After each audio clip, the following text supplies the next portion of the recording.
در دوشنبه سالگرد شاعر خلقه تاجیکستان استاد مومن قناعت را تجلیل کردند. سالگردی که در تالار پر از ادیب و نویسنده و مخلص اما بدون خودش تجلیل می شود. در عرفه 90مین میلاد شاعر تمام شاعران و ادیبان در تالار اتفاق نویسندگان جمع آمدند و وصف قناعت کردند و شعر و سرود سراییدند.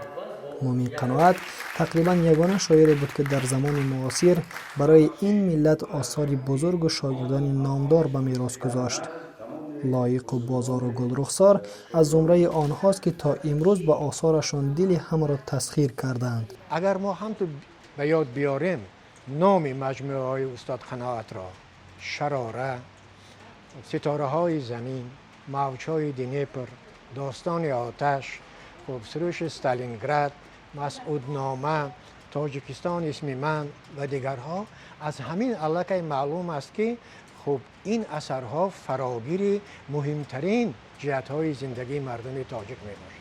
مومن قناعت 2 می سال 1932 در دهه کرگاود ناحیه قلعه خم در واز حاضره به دنیا آمده است. داستان‌های قهرمانی او از حکایات جنگ بزرگ وطنی و داستان‌های تاریخیش ماندگارترین اثرها در ادبیات تاجیکند. مومن قناعت تقریباً در همه ژانرهای ادبی شعر گفته است، ولی در داستان سرایی موفق‌تر از هر کس دیگر بود.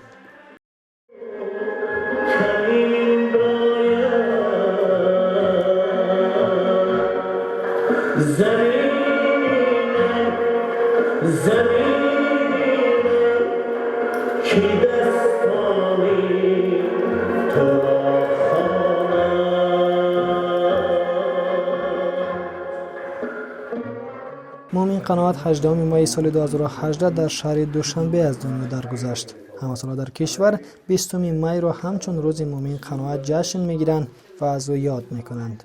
مولی سعیدزاد، ازیا پلوس.